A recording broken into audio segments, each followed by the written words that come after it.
to Bowls Breakdown. Today we've got another very special guest with us. We are indeed. Again, another one we're very much looking forward to. Amy Williams. No, thanks for having me, both. No, thank you for coming. Thank you very much. Right, so first things first. Obviously, you've said you watched the first episode, so you know a little bit of what this is all going to be about. Yes. Very much casual, nothing too, hopefully, controversial, yeah. Good. That's the one. I don't want to clickbait on you. I don't want to. We won't be using it for no clickbait. So we'll just go through things that obviously your experience with bowls, a couple of things that we wanted to kind of mention and just talk about with you as an individual and things that you've experienced. We do have a quick fire questions that we'll throw in at some point as well. We will not let you know what those questions are. We need a quick one. Brilliant. The inner nerd in me was listening to the one with Nikki going, do I prep these quick fire questions just in case they ask them? They are different. I prep my favourite flavour of ice cream and everything. Don't get me strawberry cheesecake for me. It's got a taste. So obviously the first thing that we're going to kind of dive into is just everything that you've been through in bowls from kind of basically before and now, right? So for you as a player, where did it all start and how did it start? So I always think I've got a bit of a different experience in terms of my start in bowls than a lot of probably the different players or most players in terms of where they begin mostly with family, like you tend to have grandparents, parents will bring them in and they tend to get brought in that way. Mine was slightly different. So no one else in my family played bowls. So I was the first to start with my lot. But it was essentially my mother and another woman ran a brownies group in Mountain Ash. So I was a brownie, so very cool, obviously. So we obviously did that. So we had to go to Mountain Ash on Thursday. And at one point then I just got too old for brownies. But my mother's obviously still had to come to this, to run the sessions. And the other woman who ran it, her son, Howell, played. And he basically said, look, you've got to come down anyway. The bowls hall is literally opposite. Come down, give bowls a try. And I'll never ever forget the first time I ever opened the doors to the bowls hall itself. It's like those double swing doors in kind of Valley. I opened them and I always imagine it as full League of Gentlemen, are you local vibes. I just remember opening these doors as a confident little 10-year-old, like, this is going to be fun. And everyone just kind of went, who are you? Like, you're a stranger, you don't play bowls. So I kind of immediately went back out and did not like it. But yeah, so I turned up to once or twice then, once I'd obviously got over that initial fear. And then, yeah, so kind of I used to do a lot of junior sessions on a Saturday then. So I joined Howell for that then. And yeah, that's when I started to work with who was my coach then, Nick Evans. Who were amazing, brilliant. And yeah, it just kind of went from there really. I think, yeah, that was when I was about 10 or 11. And yeah, just kind of snowballed then really. So is this how well we got to blame for you? Howell Evans, or yes. Thank for you to get where you are. Well, this is it. This is his chance for a shout out now, because he does claim my success because he used to then work with my mother, funnily enough, and he still plays bowls. I don't really actually plays for now, but anyway, yeah. So this is his shout out because he will always claim my success. There you go, Howell. You're on. The more people pick up, it was Amy Williams, wasn't it? Well, obviously that's pretty much most people who start bowls obviously start because a family member starts. So that's a very kind of different way of getting into it. So it'll be an interesting follow-up to that. Obviously, we've had Ross Owen on the episode. By the time we've recorded this, the episode wouldn't have gone out, but obviously he talked about a lot of the influences that he had growing up as a youngster and how they were kind of family, friends and friends of family. So as of someone who started without having family playing, who was kind of your early influence? Who was that person or couple of people that took you under their wing and kind of progressed you obviously from the start to even like the teenagers through? Yeah, I would probably say Nick in kind of Valley was instrumental. without him, there's just absolutely no way I would still be playing bowls now. Nick Evans, he doesn't play anymore, but he was, and I don't think he was ever an official coach, but he just gave up his time in Cynnar Valley every Saturday morning, and then it went from there then that, like with myself, he then played with me in a mixed league in the evening. He carted all of the Cynnar Valley kids to all the competitions. We were all in the back of his car. No, you followed safeguarding. 100%, it was obviously totally safe. There's 3 of us in the back and 1 of us in the front. It's obviously totally safe. But yeah, he took us everywhere. He really, really encouraged. He was 100% instrumental, because it was one of those that, like, because my family weren't really involved in bowls, it's round about that time as a kid, you do 10 different sports. Like, you're doing football, then you're doing karate the next minute, and within 2 weeks you're giving up everything. So you're like, no, I want to try gymnastics or whatever. So bowls was another one of those. I'll never ever let my parents forget the fact that they sent me to a bowls competition before in my school skirt, which was totally inappropriate, because obviously it was the time when women couldn't wear trousers. So instead of like the ankle length skirt that was the appropriate one, I still got sent to my school skirt because my parents didn't really think it was a big deal. And I remember the secretary at the time, Hilary King, going, "You need to tell that girl to get a bowls skirt because this is inappropriate." So my parents at that point weren't involved. Obviously now my dad is hugely involved, but Nick at the start, and obviously Howard gets a shout out for his claim. But we were just really lucky at the time, to be fair, that we had a really good group in Cynnar. Like I was there on Saturday with Ross and stuff like that, and we just had a really genuinely good group, and we just, it was one of those, we all took the competition quite well. I say I took the competition really quite seriously on Saturday, and then I wanted to beat the boys and stuff, and just like get in amongst it kind of thing. So I think Nick, in terms of just everything that he did, there's always one story that I remember. When I was 16, I got to play on the BBC. It was a long story. I got to the semi-final of the Welsh singles. And the 2 final, it was back in the day, the Welsh Open used to be televised, like to do with PBA and all that. And then the women's singles was part of the televised broadcast, which was brilliant. So one of the finalists ended up pulling out because of sickness. So they phoned me and asked if I wanted to play in they called it like a ladies match play type thing. So they asked me if I wanted to play in that. So I played that. Just my first experience in terms of anything big like that. Really nervous.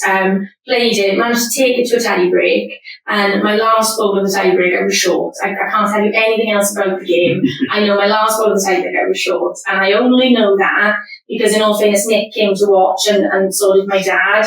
And so as we finished up then, we did like little end interviews, and we came off then, and my dad hugged me and he was like, "I'm so proud of you, you did so good." And Nick wasn't there at this fight, and Nick was just an old school, to the point, like he would tell you if you were rubbish, and he would kind of tell you if you were good, but he would more often tell you if you were rubbish, and not really inflate an ego. That wasn't his style. And we came off this game, my dad was like, "I'm so proud of you, you did so good." And I was like, "Don't even let Nick near me, because I know exactly what he's going to say. He's going to say, 'Why were you short with that last bowl?'" And sure enough, he comes bounding down the corridor. "Why the hell were you short with that last bowl? You could have won the game." So I think, without him, it was a non-starter. So Short balls. Really good.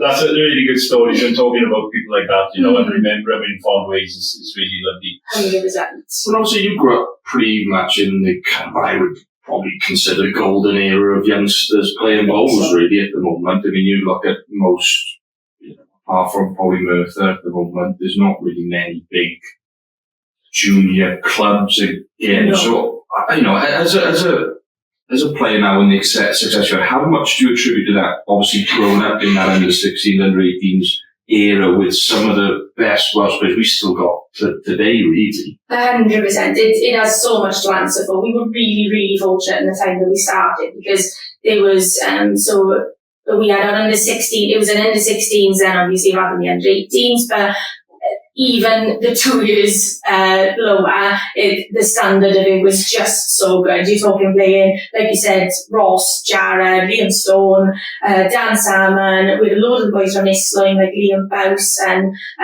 it was, the standard of it was so high, and we played so regularly, and we had the competitions, but we also had like a team league. So from pretty much as soon as I could start playing properly, we were playing very good players at that starting point, and just kept really going from there. So if you had a slight passion for bowls and it was something you wanted to do, it wasn't even as if like that led to other opportunities, but that regular play, you just, if you caught that bug, then you had so many chances to keep it going, really. And I'm forever grateful to be part of that, because it was such a good gang. But I think my under-16 cap is the one that got away from me, because I broke my arm the one year I got in. But it was one of those that the standard was so high that you were fighting for places back then, and it was a real, it kept you going. In the 60s then, was that a mixed team? Yes. Right. Yeah, mixed clubs team. I don't think there were any rules in terms of how many girls had to play. It was just literally your junior section played their junior section. I think it might have been 2 rinks, something like that. But it was just, it was quite regular in terms of the play. It was more Saturdays. And the Welsh in the 60s? The Welsh. Was that a mixed? Yes, that was a mixed as well. There was obviously fewer. It was similar to the under-18s, and there were fewer girls within the team. But again, I think it was that if there were more girls coming through than they were in the team, so it was really, really good. And we used to have an East v West.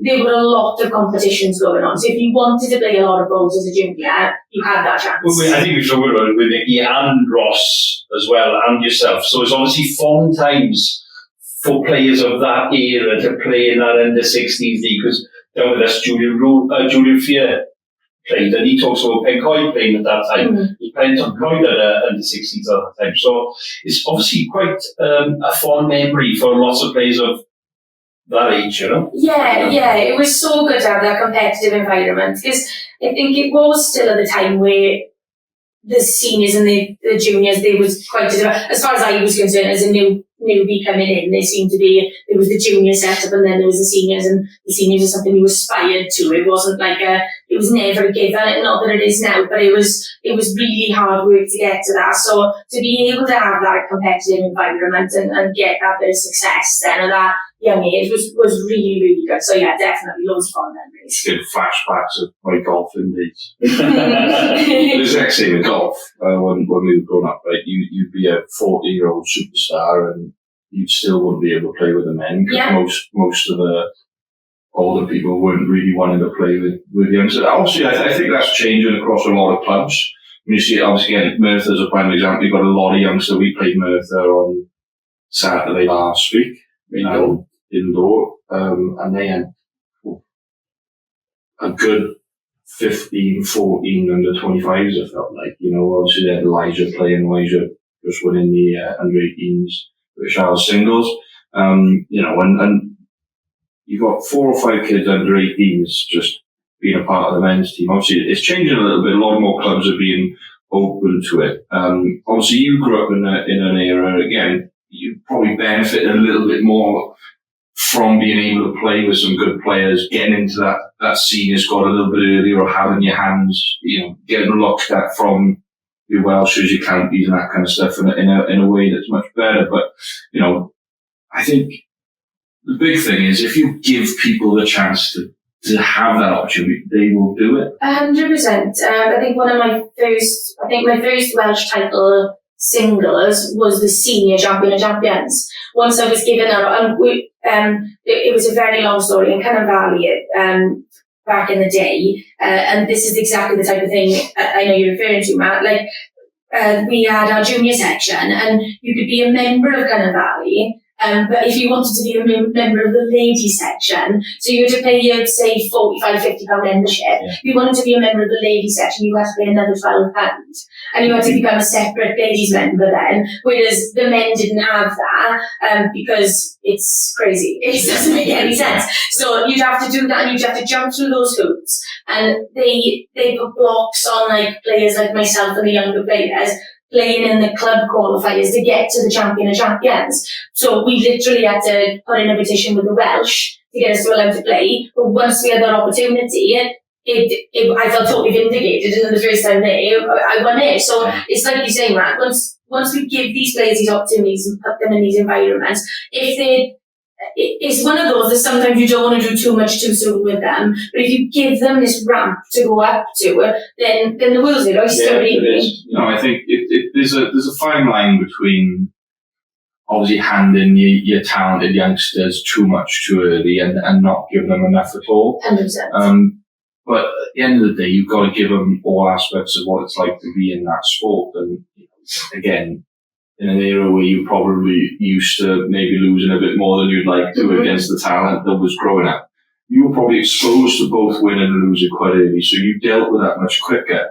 Where there's now where you've got your superstars kind of, unless they're playing for their country against players outside of Wales, they're not seeing that same amount of competition, and it can get a little bit kind of like, I'm going to win everything, and then you don't want to have that too early, right? So it's 100%. Just trying to create the environment of competition between, if we could bring back an under 16, under 18s league across certain clubs, that would be outside. That was happening now, and that's what we need to happen now to encourage our youngsters. And we're going to talk about youngsters towards the latter end of the podcast. We've got a few other things I know we want to talk about, so we'll come back to that. Cool. You started at Canon. Yes. Right, indoor. Yes. You now play for Merthyr. Yes. Indoor. No. Newport indoor. And Merthyr West End outdoor, although I am at Merthyr indoor a lot. So I am like a secondary member of Merthyr for sure. So talk us through that journey of clubs and kind of maybe some reasons why you jumped ship. Obviously, it's very common for people to jump ship these days. It's not like this. Move on rather than jumping ship. Moving on. Yeah, 100%. Early days starting clubs, obviously then through to where you are now. Yeah. Some things that might have been fond to you, memories in certain clubs that you might want to look back at and kind of what might have influenced you, and obviously that journey through clubs there and why that was such a big thing. No problem. So, as you say, started in Canon as a junior, loved Canon. Mostly just because playing with the boys really. I think that starting of goals, I was so fortunate to grow up with those players and to be in that environment. Because I do think sometimes it's quite apparent when I think if you grow up purely in the women's game environment, I think how you approach the game can be totally different. So I'm so aware that I grew up in mixed leagues against some really good players, and I was constantly surrounded by a lot of different aspects of the game. So that was so formative to me, and I'll always treasure that period. And in all fairness, there was a member in Maureen Tanner who helped me get into the senior Welsh competitions with her, and I played with a girl, Rebecca Shaw, as well, who was phenomenal, brilliant talent. So I had a really good environment growing up in there, and it is always something I'll be grateful for. The only reason I left, to be honest, was that the women's section just totally not disbanded, but we just didn't have members anymore. We didn't have enough to do. It was just when the ladies DJ league was starting, and we couldn't physically get 2 rinks of women, couldn't get 8 women to play. So it was a case of then a lot of players, most of our players just dispersed then, pretty much went here, there or everywhere. So after that, then I went to Iswine to play for a few years. I have some great experiences with bowls, but I'm also Dory the fish, and then I forget so many things. So I'm pretty sure it was Iswine next. Then I played in Iswine for a few years, and again, it was a great bunch of boys there as well, to be fair. Like, there was Kristen Crocker, there was Bousey, there was Hendo and all them, and playing them in a Monday evening league. I still have Mondo now, Paul Williams, who always says, whatever I win, you can pretty much bet money on he'll comment on, yeah, but you never beat us in a Monday evening league. Like, so much fun to play around. I love it. So it was brilliant. So I played there in 2 years, and I just don't think you can beat it sometimes being in that environment. I think, like you say, Matt, there's some youngsters now who get so much success early on and they're like, I'm really good at bowls. I think if you grew up in the time that we did, in the environment that we did, big egos aren't really an issue because you've got about 10 boys come and go, yeah, you've never beat me on Monday, so don't get to beat you. Oops, don't worry about it. So, yeah, that's brilliant. But, yeah, so played there a few years, and to be honest, it was a culmination of a few different things. I was going through a little bit of a difficult time outside of bowls, a few issues there, and it was just, nothing was clicking. It just, everything, I was really kind of not stepping back, but I was just not enjoying the bowl so much, and just something wasn't quite right. And I've been friends with the twins in Kerry and Kelly backwards for years since then, because I was Kelly's lead as an under-25 from pretty much the age of 14 to I was for years there. We were a really solid drink, and so I've been friends with the twins for years. And it was one of those, we got to an international series, and I said, I don't know, girls, I'm just not feeling it anymore. And in their typical, I always say they're in the absolute right job in sales because they can just talk anyone round to anything. Can I just put a plug there, because we'd love to have the backward twins on the podcast. Oh, they're outstanding. Love to have them on. So if you do listen or watch, we want you on the podcast. There we go. I'll drop you a message. You'll be on this Telegram. So yeah, it was one of those. I had a conversation. We were in the international season. I was like, I don't know, something's not clicking. I'm not playing as well. I'm not enjoying it. I don't know what to do. And they said, why don't you just join the boat? And I said, flipping heck, I'm going to have a day. Logistically, that is a nightmare. And they were like, come on, it's not that far. I'm going to have a really fun time. And in all fairness, they were, up until then, even up to that point before I joined Newport, they were the players that I just had the most laugh with, and they're the most supportive people on the planet. You can't bowl a bad bowl with them. It's impossible, because they will spin. You could bowl a bowl 6 yards down and they'll go, oh, that's right in their line, that is. That's really not what that is. They're brilliant. So it was one of those, I had this conversation, and I kind of went away from the series, and I kind of spoke to my dad about it, because I speak about everything. And I said, Dad, obviously that's not an option. I know that's not an option, but I don't know what to do. And he said, hours drive. You're talking as if you've got to catch like a plane to get to them in Newport. I think you need to really think about this. So yeah, I joined then in, say, 2019, something like that. And we did our first round of competitions just before COVID. It was the 2019 series. And we just haven't looked back since. And it was just the best decision I ever made. You still love it? Oh, it's just a joy playing with them every single day. I got to bring this up away from a little bit, because the Backwards sisters are like this as well. You all gone through a bit of a hairstyling phase, all three of them really. And I look back at them and I look back at you, and you've had some shocking. Mine is terrible. I'm so glad that I went both on this photographic evidence. The short one-sided. There's not a good one in amongst them. Like, we just can't defend any of them. Is it a Newport thing that's going on there? No, the thing with the twins is,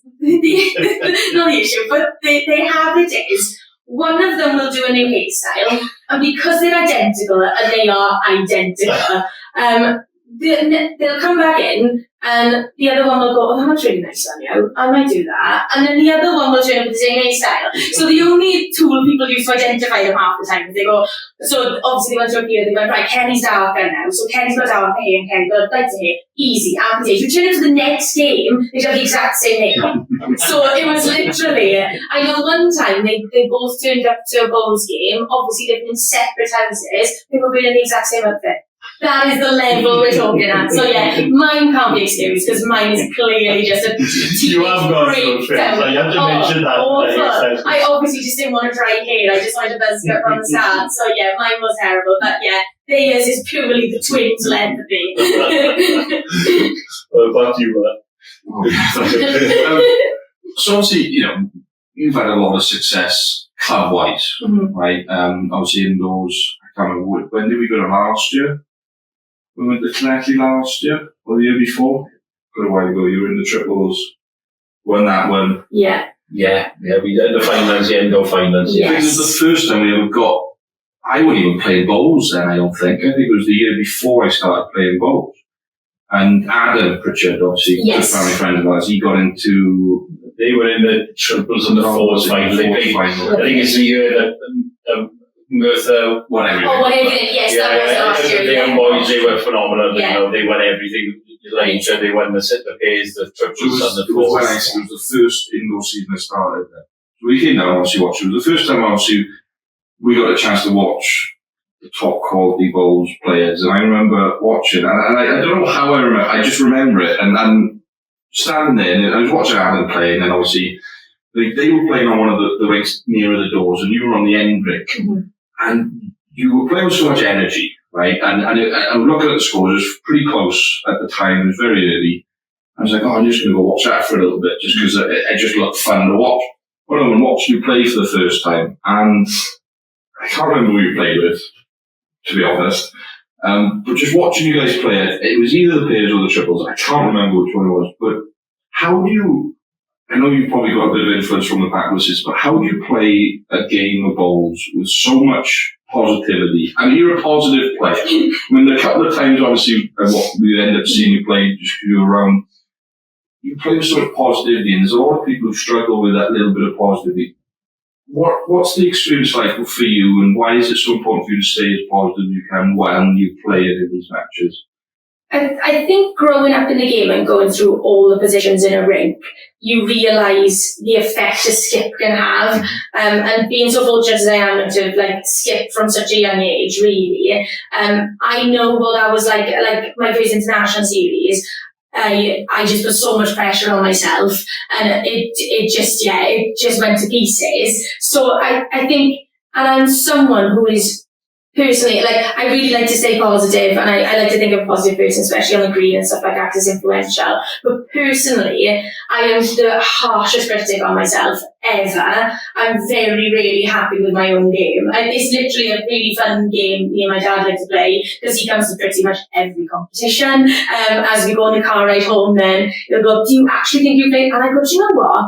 I actually think I wasn't bad today. And he goes, oh, you must have been good then, to be fair. You must have been pretty decent. And I go, yeah, it wasn't too bad. So that in. And I'm one of those who kind of will look at a game, and it's not the best rate in the world, but I will look at a game and I'll go, I wish I'd done that better. I wish I'd done that better. And I know what an effect that has on myself, and that I wish I'd switched that mentality a bit sooner, because I am easier on myself now, and then I'll go, right, I wish I'd done that better. But I made a difference here, and I did that there. And knowing that mentality shift is so important.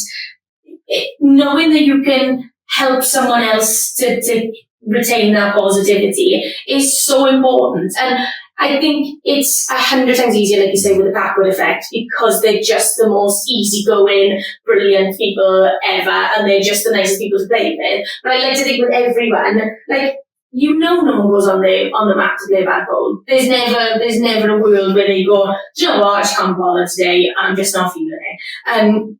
I'm just going to chuck them wherever. And I just genuinely don't think that ever happens. And I know how much pressure I put on myself as a lead, especially when I was young, going, I have to impress you. I really have to impress you. I've been practicing all the time, and I'm going to be really good. And you chuck it, and it's nowhere near. And you go, what are you doing? So the last thing anyone needs is a skip going, oh, that's a bit of rubbish, isn't it? Do you know what I mean? So I think that, because you see all sorts of people playing bowls. So yeah, endurance is an aspect of it, but actually anyone can play bowls really to a certain degree. But it's so much of a mental game. Yeah. So having that good mindset accounts for at least 80% of the game. And I think we've talked about this in other podcasts.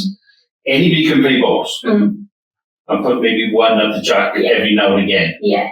But to do that consistently every end, that takes some expertise. That is skill at its top level. Yeah. And people don't realise that. They think it's an old people, so they just bowl it down. Yeah. To watch modern bowls with young players and people like yourself and Ross and other players out there, it's a huge skill to do that every time. Yeah, but do you know why old people are so good at bowls? It's because they throw it and they just don't care. They honestly, right? Yeah. You start caring about where your ball ends up, and my opponent put it a foot away. I got to put it inside a foot, and you put it like a foot and a half away. Yeah, it's a great bowl, and you're kicking yourself because you've tried to get. Yeah. You just throw it and don't care. There's a player you play with on a Tuesday league. And you look for the double bounce, didn't you? Double bounce. Double bounce. And if you've got a double bounce, you know it's going to be a good one, didn't you? Love If it's a those. single bounce, it's not No, there. good. I will mention him because he's a really good friend of mine, Roy Jones, his name is. He plays golf as well, so I Right. met through the golf club. And when I started bowling last year, year and a half ago now, I was working a lot and I couldn't play much with the evening leagues that we have in Talbot, so I ended up then in the winter time getting a Tuesday night off, and Dad already had a team for Tuesday, so I didn't know. And I was like, oh, we need someone to play. I know you play. Can you come play with us? So I played the last couple of weeks for them, last indoor season, and then before this store, they're like, you play with us again? So I said, yeah. So, but Roy's he's an incredible bowler, right? But he's old Ed, still, he does what his thing, but he'll just bounce and he'll run. But as soon as he's gone, you turn around, he's gone, isn't he? He's gone. He's gone. And it's typical that, and we're going to go on to the youngsters and you're involved with the youngsters. It's something you wouldn't tell the youngster to do. No, never. But it's just the way he plays. They've got that. And you, like I know you're on Ross's delivery and stuff like that. Every delivery has got their quirks, but they've got that to a T. And like you say with the double bounce, they've got that to a T. And we had players like that with us, they chuck it from the hip, but they knew that bounce accounted for that much weight, so they knew what to do. Before that, we obviously talk about Papa. You look at Julie Forrest. Julie Forrest almost like pushes, there's no back. No so it's just it's like a push. And she's one of the most successful women bowlers you could talk about in Britain, right? So obviously the thing, but I think we digressed a bit there, sorry, but it was a way to it. Obviously going off that and the positivity and stuff as well, and kind of thinking, not only do you need to be positive and keep everyone upbeat, but you've got to try and make a way for the people who are playing maybe on a shaky comments to try and forget, right? I mean, talk about you say you've got a memory of a goldfish, right? 100%. Something like that helps in bowls, right? And I always, again, I talk about golf every podcast we talk about, but again, go back to golf and bowls, you play for 4 hours, right? You can't be 100% switched on for 4 hours. It's just not going to happen, right? So, you need to be able to do this, do that, do this, do that, as much as possible, but being positive and forgetting about a bad shot, or being a bit more realistic maybe with the shots is always a good thing. But I think at the end of the day, we put so much money, we put so much time, we put so much effort into bowls. If you're not having fun on the green, what's the point? And I just got to that point then, because like I say, when I was playing a few years ago, I got to the point where I just wasn't enjoying it, and I genuinely just had to say, well, what am I doing then? Because I'm not earning money from this. I'm not doing anything at the moment in terms of winning things. So I need to do that shift, like you say. And as soon as I started playing with the twins and really enjoying the bowls, I was like, oh, this is what it has to be about. It has to be about enjoying the game. And once you've got that, like you said, that relaxed atmosphere, like in terms of, okay, I'll do what I can do. I've practiced enough, I've trained and stuff like that. So I'm just going to go out there and have a good time. And it just accounts for so much. You tend to play, I feel like you play better a little bit when you're kind of having fun and enjoying it a little bit more. Absolutely. I think some of the best games I've had as a skip is when I'm playing with the twins, and we just had a laugh. And just half the time, like you said, I'm a goldfish, but half the time, to be honest, we forget what happens end by end, because we're just natter in the middle. And I'm all for concentration on the bowls aspect, but just when you get those, like you say, that off-on opportunities, when we're on that off, we're chatting about everything under the sunlight, just to kind of keep that good vibe going. Yeah, I mean, and it's a good, obviously, it's great to talk to really top level players across Wales, the youngsters who are listening, right? Because most youngsters are all the same, and you get it, people even new to bowls who kind of have a natural talent, they're like, gotta be good, gotta do this, and they kind of get hard on themselves. And then you talk to like you and Ross, like, we just have fun. And you're like, well, how's the top players in our just having fun and not worrying about it when they're like getting chased by everyone else? Because that's the whole point of the game, really. You just enjoy it a little bit. Right, we will move on. Last couple of things, obviously, we want to talk about. This is a question that you don't have to answer if you don't want to do. Cool. Obviously, playing with Harlequins outdoors. We've got that's right. Very good team, EPG playing team. Yes. You have heard, obviously, they're looking at bringing women into the EPG now, allowing teams to field women. Yes. What is your opinion on that? Is that a good thing? Is that kind of... So as a woman, I don't see any downside to it. It's one of those, we benefit massively from it. I suppose I've got a bit of a viewpoint because we've had a similar conversation last year when women were allowed into the Saturday Championship games with the men, because that was a pure men's league before, and it was basically the same thing.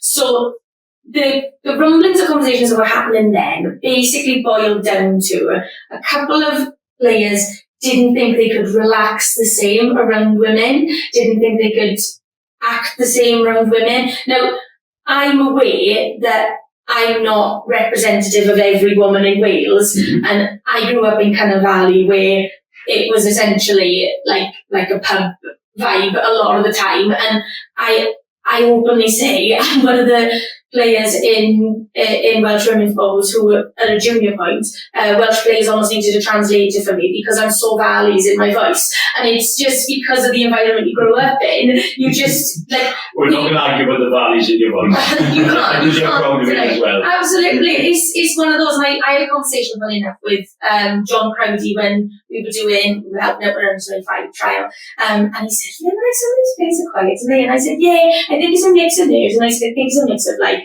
the environment and stuff you grow up in." And he went, "Well, like Adam Cannon, was it?" And so I was like, "No, it wasn't." So that accounts for a lot of it, in that I would never expect any man to behave differently on the green when I'm there to when I'm not there, kind of thing, because I'm not bothered. I am aware that that's not representative of all the women in Wales, and we do have some more old school women, but again, we've got that opportunity where if those women don't want to play in that environment on Saturday, they don't have to. There's still the women's league. We're not taking the women's leagues away. So my stance on it personally, I can only speak from a personal point of view on that, is that I would really love it because it would give me a really good opportunity to get good competitive play on a weekly basis outdoors when I'm relatively new to the outdoor game in terms of comparison to my indoor. And I would really love that. And I think sometimes I can relax a bit more in that environment when there's kind of that, not leeriness, but you know what I mean, there's that noise on the green, there's that atmosphere. I know that there's a lot of women who would thrive in that environment more so than sometimes you play an evening league and you can not want to tiptoe over the line in terms of competitiveness, because I'm awful in terms of I go to a roll up on a Tuesday and I want to win that roll up. Do you know what I mean? There's never a game that I don't want to win. No. But I think sometimes it can take away from that friendly atmosphere, and it is a fine line to get sometimes. No, we're a winning house in here. This is it. We don't do anything unless we want to win. And I think you're either that person or you're not, and we want to all to have fun, but from a personal stance, I'd love it, and I know there are probably a lot of women in the Welsh who would love it. Yeah, I totally, I'm all for it. Obviously, we've got, you look at some clubs, especially a club like Bridgend, right, where we play German sport. We've got Deb Taylor and Meg Jones, two prime examples for us. They both Welsh nationals, would strengthen our team tenfold. There's a spot in them, and obviously we're a club that's very social. We get on with everyone, big family. So, our club wouldn't have any problem with it. I can see the argument that some clubs might have issues with it and whatnot, but the other side to that for me is if you didn't think that they would be good enough, you still don't. It's not like they were requiring you to play them. 100%. You look at some of the top players, and bowls is one of those sports that there is no divide between men and women's abilities because of obviously it's not so much of a physical aspect, it's more of the skill aspect. And I'm looking at thinking, I probably you put every Welsh international on the list, and I'd probably say couldn't beat anyone. And it wouldn't even be close. Even under 25s, you could only strengthen a team realistically. Can I say about we're talking about the women, the national women's team. Mm-hmm. Yeah. If we want our national women's team to be better, the best thing that every man bowler can do at this moment in time is say, let women play in those leagues. Because only the best are going to play. And now they're going to play against, and no disrespect to all other women, but they're going to play with a lot more better players by playing with the men. Yes. So the under 25s, they're the 25s who might not be able to play with with men at the moment. Yeah. Talk about the under 18s. You talk about your Georgia Crowdry. You talk about in our club we got Ruby Bill, and would benefit from coming and breaking into that team and being able to play against the better men as well.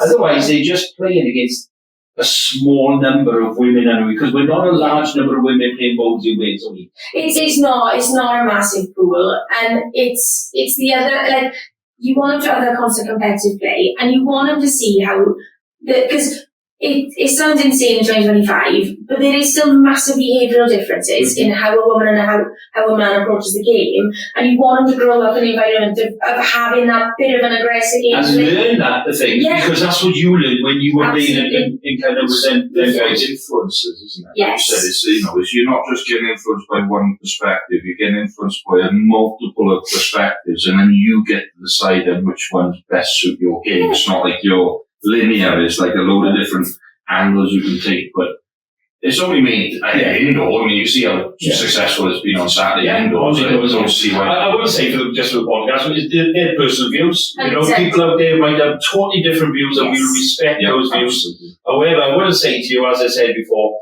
for every man bowler, have a serious think how much we would help develop our Welsh women bowlers if they were allowed to play with. Well, our men, because reality is you look at some of the women that play, and you could probably beat 95% of men bowlers. Put my money again. If I had Amy Williams and watching me play on a Saturday and I was in a team I wanted to be playing and me watching Amy Williams. That's what I say. Anyway, we'll move on. But thanks for answering the question. It wasn't a bit of a tough question. It's always going to be, and we all know Welsh Bowlers Chat is always going to kick off over things like this, and there's going to be a million comments. But like you say, I can only talk on a personal level. And you know what? It's a good platform to have them discussions, to be fair. If we don't have platforms like Welsh Bowlers Chat, we talked about it before, what they're doing is great. And lots of people have, liked the page. So if we didn't have a platform to discuss it, then fine, and everyone will have different opinions. And you always got to, you said earlier, 2025, you've got to move on with times a little bit at the same time. Clubs are struggling at the moment. The more people you can get in, the more likely your club's going to say, and that just means you just need to allow women to be more of a presence in clubs, really. Anyway, we'll move on. There we go. Speaking of Welsh internationals, let's talk about international days. Because that obviously... They're still in her days. It's not her days, the hands on. She got one coming up soon in a few months. This is true, I'll do it very soon. You knew what I meant. Yes. We didn't know. The heydays. Yeah, come on, the heydays. Well, and forward, it still means now, right? Yeah. So, first cap and your first position played for Wales. My first cap was when I was 14 for the under-25 team, and it was in Lincoln, and I played lead to, I want to say Nia. Yeah, back in the day, she was a Welsh under-25 skip, very good player, and it was very, very nerve-wracking, but very enjoyable and just great, and it was back in the day of like the ankle length bowl skirts, your old cool crew, and that was my first one. So obviously moving on from that, you played lead for a few seasons? Good few years, I think I led for, probably the best part of 8-9 years, something like that. So good few, 100%. Obviously starting at it, again we talk about women not as big of a presence in the Welsh national side of it, obviously back then, even now a little bit, but playing at such a young age and again having that experience from 14 all the way through to now, and then obviously we know it's going to be for another good 30 odd years, probably 40 years after this as well. As long as my knees hold. And especially playing lead for that many years, how much has that again kind of path you into the bowls play you are today, being able to play in such the highest achievement you can play as a bowler in Wales, and then playing as a lead with, I would assume, multiple different high quality skips on top of that? I think it's instrumental, I always say, because we're in a really difficult time in terms of junior growth. Just in that, if we had more numbers, I think we would play players in those front end positions for longer, and I just can't recommend leading, because all you want to do once you get in that team environment is you go, I want to skip. And you go, I want to skip. I want my name on the board. I want to skip, stuff like that. But I go over there. I there you don't. go. Outdoors. and you do it. And it's the mentality. And you see, when you watch a game, you see the skip driving the ball and they go, rah, they give it a big gun. Like, and that's all kids see and they go, I want to do that. But like, they just lead in for a good number of years. I just can't recommend enough, personally, from my perspective anyway, because as a skip, 80% of the bowls you play are drawing, the pressure bowls. You'll play runners, don't get me wrong, and that comes with game experience, but most of your bowls is going to be coming down to drawing. So if you've led for all those years, where all you've done is draw to a bare white, draw to a bare white, draw to a bare white, then when it comes to the point where, like I was fortunate enough position to skip for Wales a few years ago in the season correctly, and I played our game against Scotland. We managed to keep it really, really tight. Came down to the point, I think it was 2 on the board overall that we were at. We were 3 down on the head, and it was just a massive pressure draw. There was no fanciness about it, no drive needed. It was just a draw within 6 inches, and that was the difference between winning and losing. So if I always think if you're in a position where you're really confident on that draw and you back yourself, and that is what comes with leading for so many years, then it just only improves your game as you go further up. But it's a difficult one because unfortunately we're in a position where it's a needs-must situation where we've got some players going back end who you wish they'd have a bit more time front end to kind of get that confidence on the draw. But yeah, that's my personal opinion anyway, in that I think because the draw counts for so much of the game, it was really formative to me and the confidence that I played with now. Well, you're not the only one who thinks that lead is the best. I mean, Ken Taylor, Deb's husband, Ken, he kind of, when I started outdoors last year, I played a couple of games under him, and he helped a lot with my delivery and adjusted for outdoors. And the first thing he said to me is, "You can be a good player, but you've got to lead for 5 years." 100%. And I was like, "Okay." Literally, yeah. And but players are being asked to go too early, further back in the positions too early. And it's a necessity because of the position we're in. Because we get to a point in a junior team where we lose a lot of us because the only older players tend to be the skips. So they go, and then you've got a front end player going up when if they could have the luxury of going lead a few more years, which we were, again, I always think I grew up in a really good age of bowls in terms of junior, in that I had that. And don't get me wrong, when I was 14, not 14, when I was about 15, 16, 17, something like that, I was going, I'm ready for back end. I'm ready for back end. I'm ready. Put me third, guys. But I'm so glad they didn't for a long period because it's massively paid off for me now. Oh, absolutely. So obviously, lead for somewhat 9 years. When did the shift to the back end happen for you, and what was that like? Obviously, different wise. Playing lead for so long, you kind of used to that position. And when you say all of a sudden they go, okay, we'll pick you again, but this time you're playing, back end. What was that like? Was there kind of a new nervousness to there? Or was it kind of like you said, I was ready for it? I really thought I was ready for it. At the time, it was one of those that I was like, I've led for so many years now. I really need a different experience of the game. So it was one of those that I was like, I really want an opportunity to do it now. And I think we were at that point in the team, the senior team, where a few of our back end players had gone. So they were all of a sudden these doors opening for whereas they were pretty much sewn up before that. So there were opportunities that they necessarily weren't before. So I got an opportunity to go third with Wendy Price, I think it was. Again, apologies for everything I get wrong because I'm so cold fresh. But yeah, when I did go back end, it was one of those that it was a completely different pressure because you're playing against, with England and Scotland and Ireland, obviously, those back ends are pretty cemented. Obviously this year, I think the England team has changed quite a lot, but back in the day, you were playing against players who played in that position for years, and you are rocking up, thinking you're the big gun, thinking you're the little pond of Wales. You kid on the rock. 100%. You go into the trials going, I'm really ready for third. You go into international season, you go, oh, okay, this is a little bit different. This is okay. Wasn't expecting nerves like this, but it was new nerves. But I'm really glad I did it because I really love skipping now. And it's been a nice mix of the two.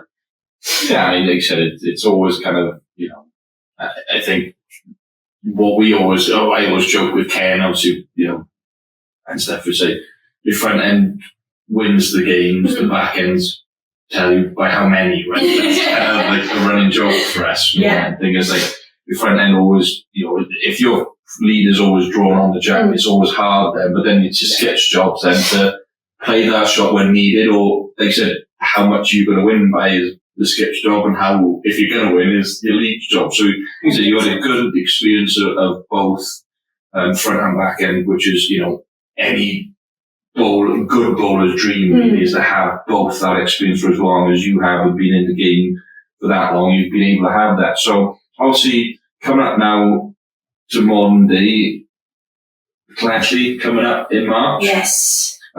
Captain. Yes. So when was the first time you kind of knew, or did they tell you, or was it just kind of like a surprise that they're like, oh, we're now making you our captain for the Welsh team? I think it was a little impromptu conversation just before the team got released. It was essentially, in all fairness, Roger, our manager, he's brilliant, he's fab. So it was just a little conversation after of going, we would like to be captain. Would you be happy to kind of be in the position? So yeah, obviously it's an honour to get to captain your country, and it's something I'll never ever take for granted, because like when you start bowls, you obviously set high expectations as a kid, and you want to do this, that, and everything else. But getting to captain your country is something that, it'll just always go on the bucket list forever. It's not the first time you captain. No, second year. Yeah, I did it last year for the first time. So the second consecutive year to captain the team. Yes. Yeah. Well, that's not going to change very often. No, it's not. If you're still playing, I expect you to be captain for a good few more years. What's your plan to motivate the players then for this coming up series then? Are we going to motivate them?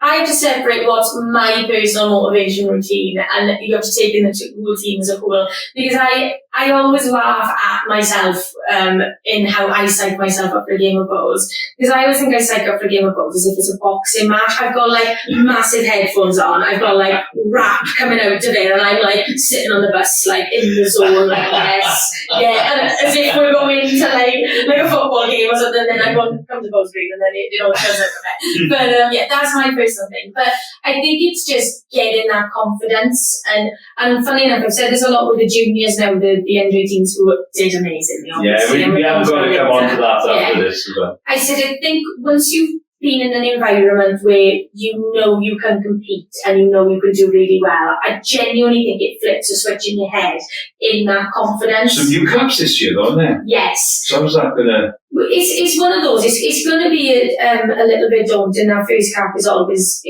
It is always that step up from junior to senior, and we've obviously got some new caps who've just gone straight into senior. But it is a bit daunting at first, but it's just chatting to them on a personal level and just not making them, but just getting them to realise essentially that, like you said, Matt, no one goes out there to have a bad game, but also no one goes out there and plays 21 ends of perfect bowls. So, like, we're all human, but it's just a matter of, like you say, setting realistic goals as a team. And if we do the basics really well, like set up heads, get back bowls, give positive play, and just be there for each other as a team, everything else is supplementary. So that's all you have to do is just create that environment. Look into our camera, because this podcast is going to go out actually just before the Home Internationals. Okay? So you've got one thing to say to them. This is the night before or the day morning of. What are you going to do to inspire them? It's the night before. I hope you've all gone to bed early. We've all gone to bed early and we're all ready to go. Not with a bottle of wine. Exactly that. I hope the hotel bar has not been tapped. And I think what I always say to players is, I play against these girls all the time, and I can see what they're capable of and what they can do.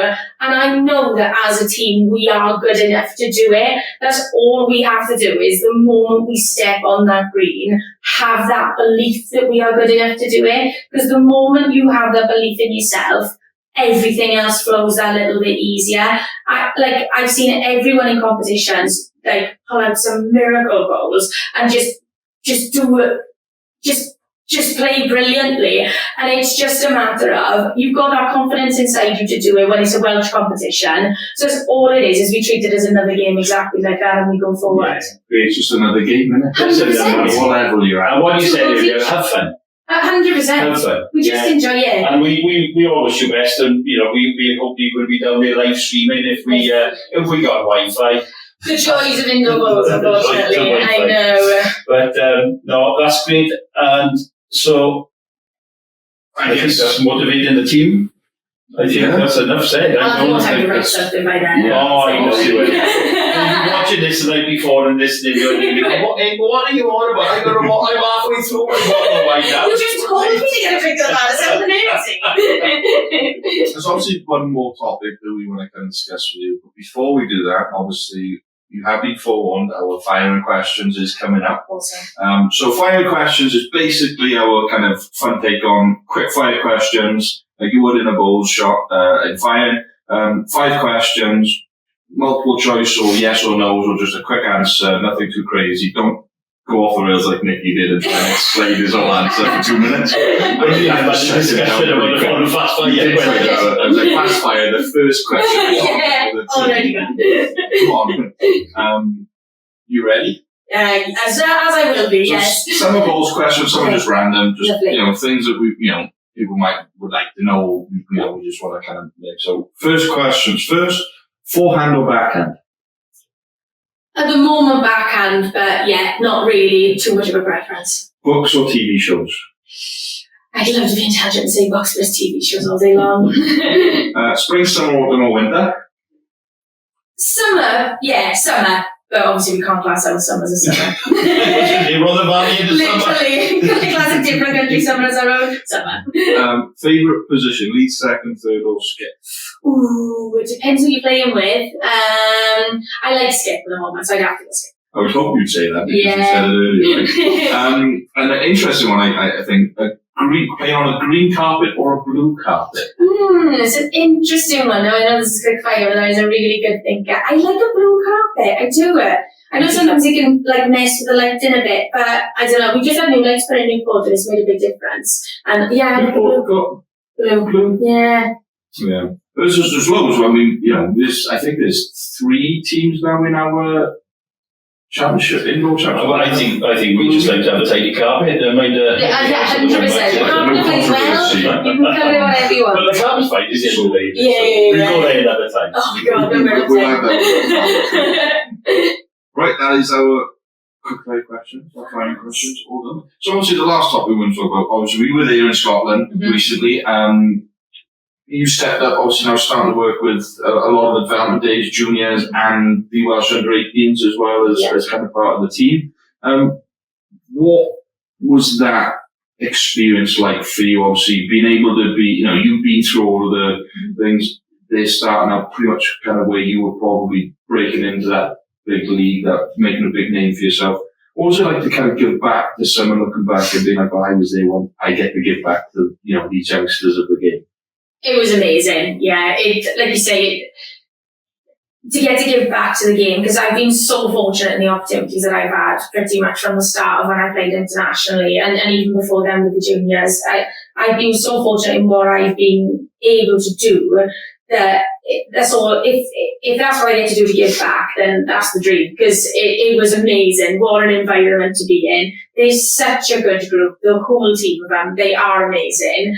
And yeah, I think I was always away when I came into the international teams under 25 point. We had some great players helping to manage us and help us along the way.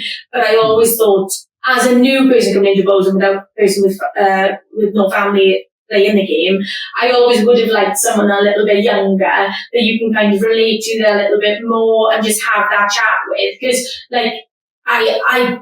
I didn't know anyone in terms of bowls, so you never know. Can I speak to them? Can I have a quick chat with them? I don't really know what I can speak to them about or anything. So having someone and just because I'm there to help them and I'm there in somewhat of an official capacity. But more than anything, it's nice for them to know sometimes they can just chat. I'm right to say this was the first year involved in that? Second year, so unofficially last year, I did help out with the C's, but there were a few of us, to be honest. When I was in Sully, it was myself, Mark Letman, and Carl from his line as well, of course it was, Carl Monty. Yes, so we helped Steve out with that, but it was kind of a not super official basis, so this was the first year, like, it's going away and... It's just really covered because the team that went to Falkirk was Roger Harvey. Yes. Yeah, Roger is the team manager. Alison Lawrence. Alison does a great job coordinating with all the under-25s and under-18s. There's a load of work that people don't see a lot of. She does a great bit of work there. And obviously yourself. And you do, when we talked about it, you provide a lot of energy, don't you? You do. And I think anybody who knows you, because we've only recently met, when you were in the boats, and we don't try to pretend that we know everything about boats. We know what the boats, so we're learning along the way. But you provide a load of energy. And that for the kids is great. And I want to go back to the development days, because you said the squad in Falkirk was great, and they were great. The whole lot of them were brilliant. However, there are more than just that team in it. You're starting to get the traction of more youngsters, which is what you want. Our very own little Leah, at the pleasure. I'm hoping she's not going to pack in, Leah. You've got to stick at it. Oh, you can't. Because she's swimming now. I go back to what you said earlier. Kate, you go through these things and you're doing everything you do. But her face, when you were coaching her, was just unbelievable, So you provide that energy, not just for the team that went to Falkirk. There are people who were disappointed who didn't get selected, and unfortunately, and they move on to the next year. Stick at it, all of you, because this junior team that we seen in Falkirk was special. I mean, I remember obviously we were doing a live stream, but I remember, when we were doing our sessions off and stuff, and just being able to have a chance to watch different countries as well. I generally don't think, even the 7th and 9th places, I don't think there was a bad game of bowls all weekend. No, I would agree. It was unbelievable to watch. And obviously, we talked about it on the live streams, we're very biased, we were Welsh, and we're cheering on the Welsh teams. But, kind of specifically picking out, obviously we talked about it, Elijah winning the singles, both now indoor and outdoor British Isles singles. Phenomenal. I didn't say that you've got to be number one in the UK. And do you know what? I watched some of that, and I will shout out, there was a young Irish boy, don't know his name, played really well, but black tracksuit bottoms, played really well. Young Finn. Well, I say young Finn, he's a class player, and young Ollie who played, that could have gone anywhere between those three. And really could have easily qualified our own really Frank could have easily qualified. But tough group. That was a real tough group. Easy. And where did you finish? Tell everybody where you finished. Oh, we finished second. We beat England. That's the that's the big end. That's the line of case about. Beat England, so that was good. And to lose out by 1 point. 1 point. Yeah, when last year I think we came fourth. I mean, what a it was phenomenal. I love it. Kids just play sport. Yes. And I get tingles now just thinking how well, and I don't have a kid playing it. And that all came down to the last day though. 100%. I mean, you talk about, obviously, was it the pairs and the triples were first? They finished Saturday night. Yes. Sunday morning, you had your singles and your fours. Obviously, Elijah goes on to win gold in the singles, and then both the fours win silver and gold in the fours. That in itself, to jump up to that second place, it only takes, 2 positions then difference in the rest to get there. And obviously, the way that the systems works and the point scoring works, it would have been one day. One game was the difference between obviously being maybe first and second, but you don't obviously put it on one game. But in terms of, and you talked about it before, right? You're losing positions. And another thing that I think you can look at, and again, not trying to say that I know what I'm talking about or anything like that, but when you have more players, you can actually play players in probably a little bit of a different position that might actually help a little bit more, right? And so in terms of you looking forward now to next year, if you're going to continue doing that job, being part of that team. Hope you do. I hope we all do. We all especially with the success this year. But what is it that you're looking for in youngsters? You know, even the ones you've got now, ones that are coming up that may kind of be kind of what they need to start practicing on, stuff like that. It could be mentality, it could be endurance. What is it that you're looking for in young players that are going to impress you moving forward to next year?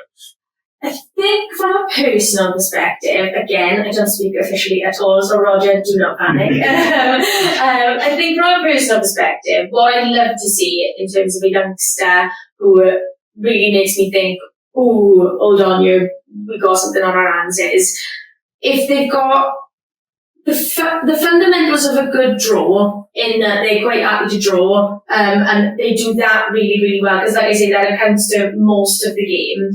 If they've got that, and I think it's a mix really, you're looking for two different types of players. You're looking for your front end players in terms of drawing well, and they understand the fundamentals of a head in terms of, because I know players who want to be inside the white. Well, you chuck two front touchers, brilliant, great bowling. All it takes is tiny touch, poof, those balls are now useless in the head. So it's that if you've got a player who consistently chucks a bowl, like their first bowl 2 foot through the head, that sets up a head, that builds a head, that gives you skip massive opportunity, and you do both then. You kind of either get shot or you get a very close second or something along those lines, and you give an opportunity to positive play. So I think front end players who can get that in their head and not bowl a first bowl like that and go, oh, that's rubbish, because you know how good he can be, because I always think it's easier to take off based on paper against it than a discussion entirely. I learned that very recently. This is it, 100%. If you put that first bowl like that through, it's always easier to then just draw back, because then even if you do get your second a foot short, still a very good head. So anyway, so that's what I'm kind of looking for in terms of the play. Yeah. And then I think it's the personality perspective. And it's always a difficult one with juniors, because they're always going to be nervous and apprehensive coming into it. So you're always going to get your quieter players and you're always going to get your louder players. So the important thing I think from a team is to get that good mix of the two. You want like your me's who are going to shout every bowl and just keep it going with anything. And you also want in a team someone who goes, I'm going to bowl my bowls, I'm going to bowl them really well, and I'm just going to stay chill. And like, that's not to say then that skip doesn't need the motivation, because that's such a huge part of it, in that rink being there together. But I think having that mix of personalities, you just need, because I know sometimes I'm up here in terms of like, I'm so excited, let's keep going, yes guys. And you also need someone to go, okay, yeah, no, we're doing it, kind of thing. And then you mix the two together and you get like a good environment. Well, when I went up to, obviously, we're in Scotland, and I can honestly say, since I've been back playing, I played as a youngster, since I've been back playing, our good friends from Bargoed, they're loud. They give energy on the green, and they're great, to be fair to them. That was the most energy I've seen on the green since I've been back playing bowls, and that's from men and everything else. That series for under 18s, that was started off and it was loud. Yes. Yeah. It was loud from the start. You look at it as a whole, right? And again, you know, you've got your old school players. You've got this new school of bowls coming through now where showing emotion, cheering for your team when they play a good shot is becoming more normal. Yeah, I mean, absolutely. Again, we bring that before, but you look at like the BPL and stuff like that where having emotion, I mean, I said... It's like quarters, really, isn't it? Yeah. No, funny enough, I was about to bring this up. Alex Marshall played Jason Banks, right? Alex Marshall played his last shot. I thought he got to run up the green because he played this unbelievable shot. And I literally turned to Lloyd, my brother, and I said, he's been in Australia for too long, because he was like this, about to run it, and then he kind of went like this because he didn't quite play his shot. Yeah. We won't go to that down that line. No, we're going to be around. No. I would agree. Obviously, you know, you talk about youngsters, and it's hard for youngsters to have all of the it because of experience, right? Yeah. Obviously, I want to talk a little bit about the captain of the series, Billy. What a guy. Good friend of mine. Yeah. You know, again, play indoors with him. Get on really, really well with the Flins. Obviously, episode 2 coming up Sunday. Of course, yes. Coming up Sunday. They're not going to know that. No, I'm going to say not this time. Well, that is. But yeah, they've been on the show. Good friend. But as a 16-year-old, and again, I think I keep forgetting how young Billy actually is. He's got 2 more years and under 18. Mm-hmm. But as a captain, and again, and showing an old head on a young man and being able to do what he is, how important was someone like Billy to kind of get that good link of different, because we know Elijah likes to be quite animated and he will show people, he's there for business. Yeah. You've got people like Jack Davis as well, who's very much the same. And then you've got obviously young Adam, who's a bit more quiet, and George a bit more quiet. And Billy's obviously like that level-headed kind of middle ground person who will show the emotion, will cheer, but is also kind of, how important was he for that series as a whole? Moving. Oh, absolutely instrumental. I totally agree. I think he's a 75-year-old man trapped in the body of a 16-year-old boy. I think it's amazing. Just the way he approaches it. And, as I was in an official capacity, I got to be there in those team huddles, and the way he speaks to the team, I look at him and I go, flipping heck, I wish I could speak like you. He's so good with that team. He just, he's there in that huddle, and he's talking to every single member of that team. He's talking to them as a cool, and he's going, new cats, I know you're feeling like this, but it's going to be fine. Don't worry. Seniors, right, that's our job now to motivate. He's amazing. And you've hit the nail on the head. I'm a huge Billy fan. Again, I've got to play with him a couple of times, and I get to watch him play indoors in leagues and stuff, and the way that he plays and just how he talks. I'm a huge Billy fan. And I just say that one of the reasons we set up this whole podcast, or one of them, was to give these youngsters some exposure. Mm-hmm. Yeah. Mm-hmm. Now we talk about Elijah, and he's phenomenal, to be fair. Amazing what he's done. Billy, he's amazing what he's achieved. You went away to Falkirk, you've come second, missed out on the championship by 1 point. Yeah. And I think you had probably about 5 new caps. We had a lot of new blood in the team, to be fair. So, and I want to give them a bit of exposure, because I think it's nice that we give them their exposure. So, Elijah won gold. Yeah. I've got to try and remember, who was it? Was it Jack Davis? Jack won gold with Tal? Yes. And... no, Ken was the other. Ken was the silver medalist. Was it Fionn Stevens? Not Georgia? Yeah, Georgie was with Kellen. Yeah, Georgia was with Kellen, and Jack Evans was with Kellen, and then Oliver, and then it was Fionn, Gavin Lowther. Gavin Lowther. Yeah, so give him some exposure, because they're phenomenal as a team. Gavin Lowther, now his last, I think was his first cap? First and last cap.